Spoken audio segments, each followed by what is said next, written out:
Olá pessoal, tudo bem? Vamos lá.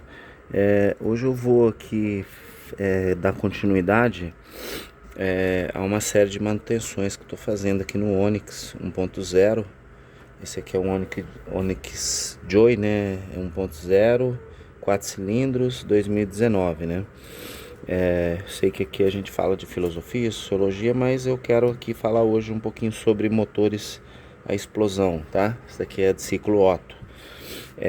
Os motores, o pessoal, a explosão, ele tem alguns ciclos aqui para funcionamento, né? Vou falar aqui rapidamente só para vocês entenderem aqui uma visão global do funcionamento de um motor, e vou explicar por partes aqui para vocês, tá?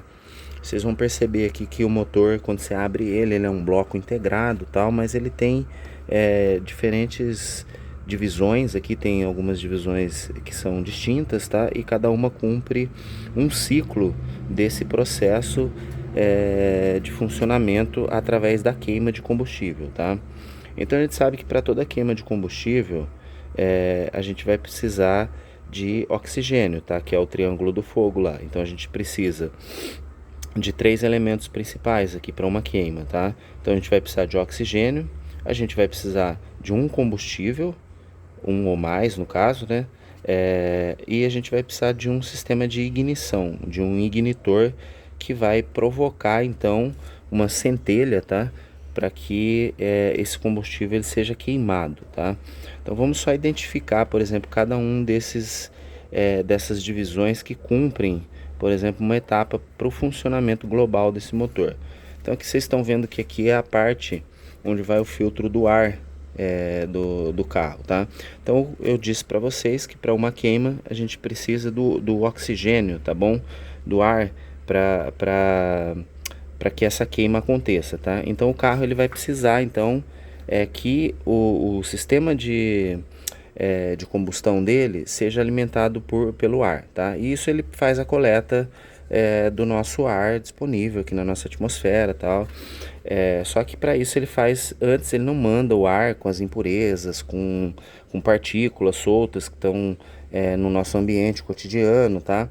Ele precisa mandar um ar relativamente filtrado, tá bom? Para que essas impurezas elas não sejam admitidas para a parte interior do motor. Então aqui vocês estão vendo uma caixa do filtro de ar do carro. Então o ar ele passa por esse filtro, ele retira o grosso das impurezas, né, de partículas soltas, as partes mais pesadas, tá? Faz essa filtragem e manda então esse ar aqui para aquele sistema ali que é a válvula de aceleração, tá? Aqui a gente tem um lugar chamado coletor de admissão.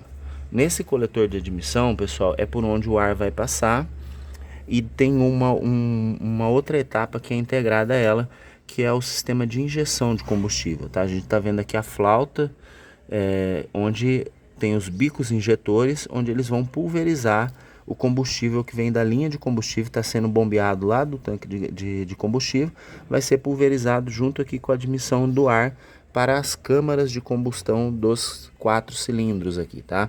Eles vão trabalhar em tempos diferentes, quando dois pistões estão na parte superior, dois vão estar na parte inferior, tá bom? E pessoal, para esses motores funcionar, então eles são o combustível é pulverizado dentro dessa câmara, tá? E aqui a gente tem o sistema que vai fornecer o terceiro elemento do ciclo do fogo da combustão lá, né? Que é o sistema de ignição. Isso aqui são as bobinas de ignição. As bobinas de ignição, elas vão gerar aqui uma tensão, tá bom? Que vai para as velas. As velas elas ficam lá na parte onde o combustível vai ser admitido para depois passar pela explosão, tá bom, pessoal? Daí o que acontece? A gente precisa sempre que exista uma relação relativamente ideal, que é o que se chama de relação estequiométrica, tá?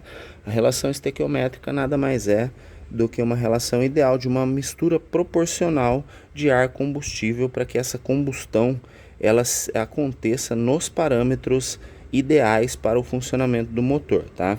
Então, ou seja, na medida que eu tenho uma quantidade de combustível sendo injetada para dentro do meu motor, eu preciso de uma proporção correta de ar também sendo admitido, tá? E para isso o motor ele vai precisar fazer a leitura do perfil dos gases que estão sendo eliminados nesse processo de combustão, tá? Eu tenho vários sensores que fazem monitoramento, tá? Tem o sensor de temperatura e de pressão do coletor de admissão, tá? Eu tenho aqui a válvula de aceleração que ela mede a posição da borboleta para fazer o cálculo da passagem de ar ali, que ele vai fechar ou abrir conforme a necessidade, tá?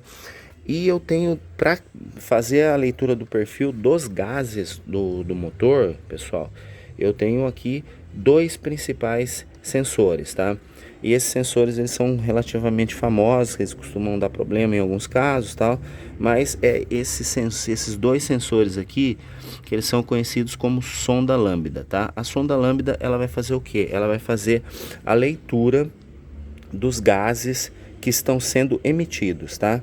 Porque quando ele faz a leitura desses gases, ele traça qual que é o perfil, por exemplo, dos diferentes compostos que estão saindo ali no sistema de escapamento, tá? Esse aqui é o coletor de escapamento que já tem aqui integrado com ele o catalisador, tá? O catalisador ele vai ser um sistema de filtragem desses gases para emissão de poluentes na atmosfera.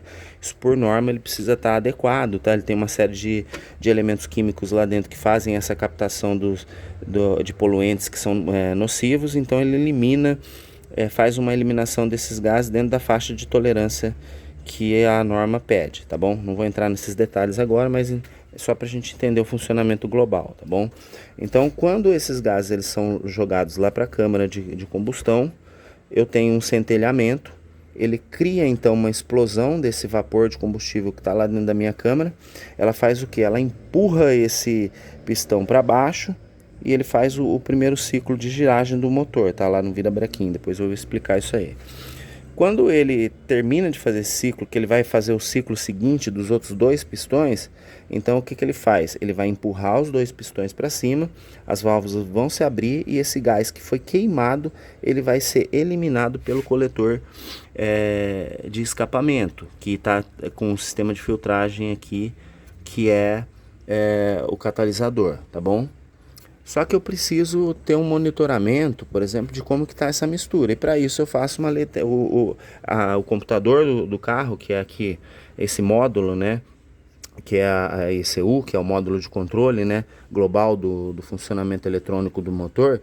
Ele precisa desses transdutores, que são esses sensores todos que eu expliquei aqui para vocês, fornecendo dados, tá? Para que ele faça o processamento e tome decisões e façam os atuadores de determinados pontos desse ciclo funcionarem corretamente. Ele tem um mapa aqui dentro dele, né, que é o funcionamento ideal do carro. Então ele vai tentar perseguir esse funcionamento ideal, fazendo a regulagem, a adequação de parâmetros para que o motor funcione dentro desse mapa ideal de funcionamento, tá bom? E para isso ele vai, um dos caras que são bem importantes para isso é a sonda lambda, tá?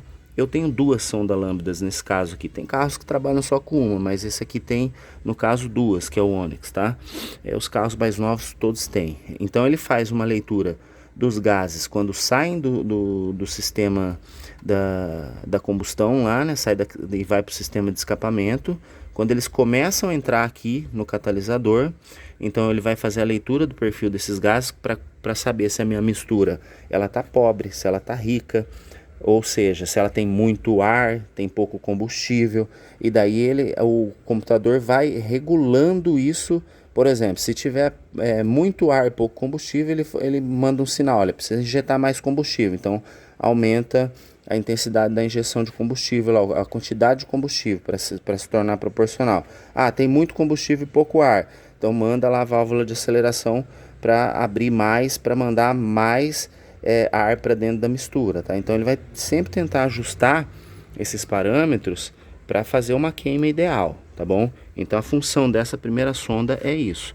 Então ela vai fazer uma leitura desses gases, do perfil desses gases, e vai mandar informação para aquele cara ali, ó, que é a central de processamento dessas informações e de gestão do funcionamento eletrônico do motor, tá bom?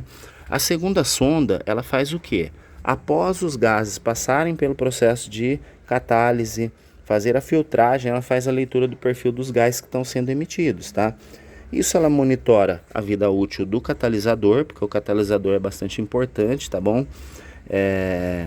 Para o funcionamento do carro, tá? Se ele ficar bloqueado, inclusive o carro deixa de funcionar dentro da sua normalidade, às vezes até para.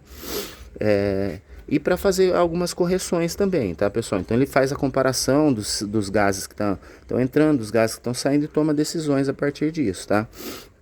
Eu já fiz a troca dessa sonda, porque eu fiz uma manutenção mais ampla aqui, que foi trocar o catalisador, troquei o tensor da correia dentada, válvula termostática. A válvula termostática, ela faz o controle da passagem do líquido de arrefecimento, porque esse motor ele precisa trabalhar dentro de uma temperatura ideal, tá? O motor não pode trabalhar nem muito frio e nem muito quente, tá? Muito quente ele vai causar deformações em todo o processo, e muito frio ele não vai trabalhar abaixo da temperatura ideal para ele, então vai ter falhas também, tá bom? Então o carro ele precisa trabalhar dentro de uma temperatura ideal, e essa válvula termostática ela fica abrindo e fechando conforme a temperatura e a pressão desse circuito fechado do líquido de arrefecimento, tá bom? Então troquei isso, troquei filtro, troquei os cabos de vela, tá? Troquei esse primeiro sensor. E agora eu vou trocar a segunda sonda, que é pós-catálise lá, porque esse carro ele ficou bastante tempo trabalhando com o catalisador já quase bloqueado. E esse cara aqui ele é bem inteligente, né? Então ele faz o quê? Ele fica, apesar da falha, ele fica tentando fazer a correção dessa mistura para compensar e ele trabalhar dentro de uma certa normalidade, tá?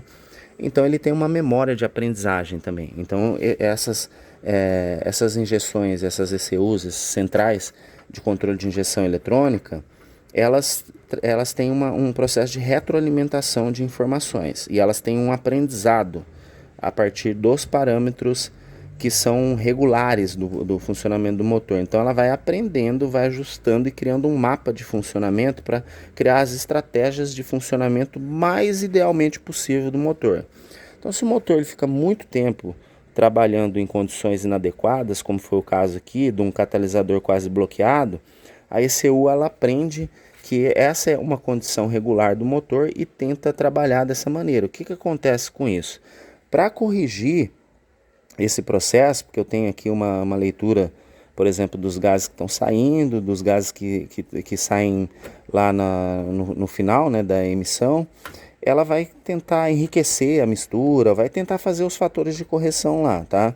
Só que isso gera problemas, aumenta consumo, gera problemas de funcionamento global do motor, tá? Você vai ter enfraquecimento, vai ter uma série de coisas, tá? Nesse caso aqui também a válvula termostática ela estava trabalhando aberta, então o motor não conseguia atingir a temperatura ideal e por isso ele trabalhava também aquém das condições térmicas que são ideais para ele, tá? Daí outra coisa aqui, tá, pessoal? Também a embreagem eu troquei desse carro aqui, a embreagem e o atuador, tá? Como a embreagem ela já estava bem desgastada, o carro ele vai perder desempenho também, né? Porque a embreagem ela que vai fazer a acoplagem, então o motor está funcionando, ela passa por essa caixa de transmissão, que é um sistema de engrenagens, né? Que quando ele está em baixa velocidade, trabalha com engrenagens maiores, depois vai aumentando a velocidade, vai diminuindo o tamanho dessas engrenagens e isso que vai dando os ciclos de velocidade do carro, tá? Só que a embreagem ela é o que faz a acoplagem ali. Se ela estiver gasta, então esse motor ele roda mais e tem menor taxa de transferência de energia cinética ali para a transmissão que vai depois transmitir isso para a rodagem das rodas, tá? Então é como se o motor ficasse patinando ali sem conseguir transferir de forma eficiente essa energia de movimento para as rodas, tá? Então por isso que é importante a embreagem estar funcionando bem também.